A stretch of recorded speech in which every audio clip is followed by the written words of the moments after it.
Good afternoon, scholars. In today's lesson, we're learning about the mole. And three questions that we want to answer today by going through this lesson. First is, what is a mole? Specifically, what is a mole in chemistry?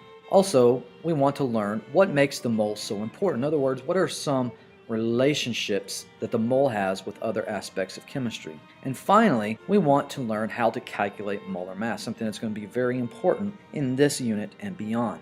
The mole, as you learned in a previous video, is a unit used in chemistry that allows chemists to deal more easily with large number of particles.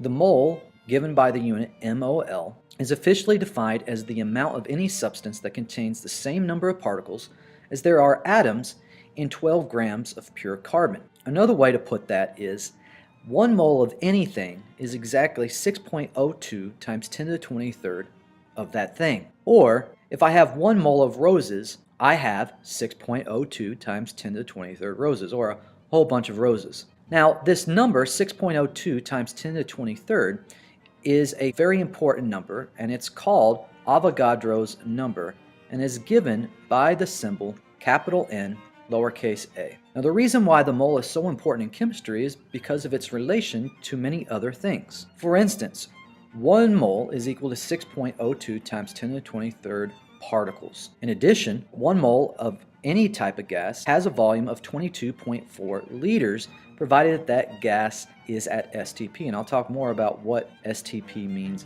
in a moment. Another relationship is that 1 mole is equal to the molar mass in grams for that material. Now, there are certainly more relationships that the mole has in chemistry, but for right now, I want the student to learn and memorize these three. Let's talk about representative particles, or just simply RP. You've studied many of these representative particles throughout the chemistry course this year. For instance, we learned about atoms, the smallest particle of an element that retains all properties of that element. An example of this would be like a copper atom, or possibly a sodium atom. Then we learned about ions.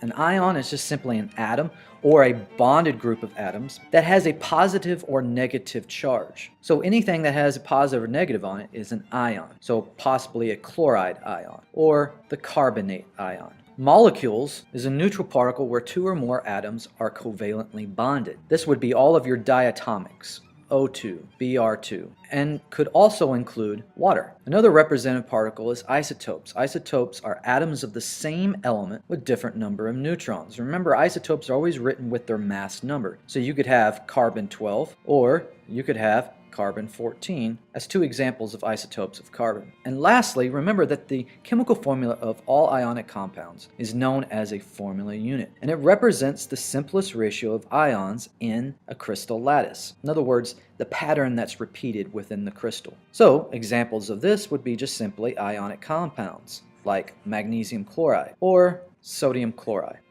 Now, what is molar volume? Well, to understand molar volume, imagine there's a balloon. And in this balloon, we are going to fill it with Avogadro's number of oxygen molecules. And these oxygen molecules are going to fill up the balloon. And because gases have pressure, they're going to push against the insides of the balloon. And the balloon is going to expand. Now, how far does the balloon expand? Well, one thing we know, that is, if this gas is at a temperature of 0 degrees Celsius and a pressure of 1 atm, conditions that are collectively known as STP, for standard temperature and pressure, that this balloon is going to expand to a volume of exactly 22.4 liters. Now, because Avogadro's number is exactly 1 mole, this volume of 22.4 liters is known as molar volume, because it is equal to 1 mole.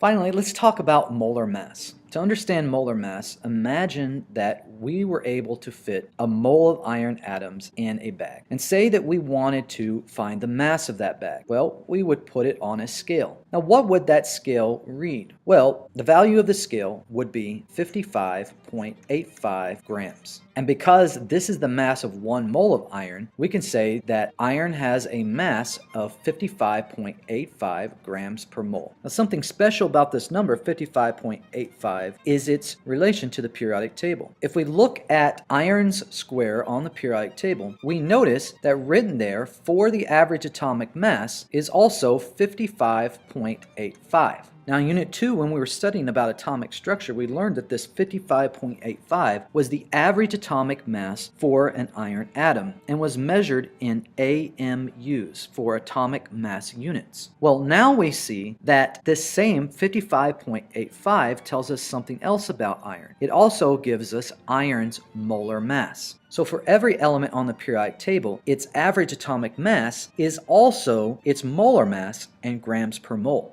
So now that we know what molar mass is, let's work through some examples of how to calculate it. In this example, it says find the molar mass of oxygen gas. First thing you want to do is make sure that you write down the formula of the thing that you're trying to find the molar mass of. Remember, oxygen is a diatomic molecule, so its formula is O2. Next, we want to list all the different elements that we see in the chemical formula. There's just one element, and that element is oxygen. Next to it, we want to list how many atoms of oxygen are present in the formula. We can see by the subscript that there's only 2. We'll multiply this number by oxygen's molar mass according to the periodic table. And if we look there, we see that the molar mass is 16.00. We're going to multiply 2 and 16 together, and we get 32.00. And of course, this is molar mass, so the unit is grams per mole. This number is the molar mass of the oxygen molecule. In example 2, we are to find the molar mass of dinitrogen pentasulfide. Of course, di means 2, so there's 2 nitrogens, and penta means 5, so there are 5 sulfurs, N2S5. Okay, first we want to list all the different elements that we see in the formula, nitrogen and sulfur. Next, list the number of atoms of each element in the formula, 2 nitrogens, 5 sulfurs. We're going to multiply these numbers by the element's molar mass according to the periodic table. For nitrogen, that is 14.01, and for sulfur, that is 32.07. When we do the multiplication, we get for the mass of nitrogen in the compound as 28.02, and for sulfur 160.35. Now, to get the molar mass of the entire compound, we've got to add up these numbers, and we want to make sure that we adhere to the rules of rounding for addition and subtraction. So when I add this up, I get 188.37 grams per mole.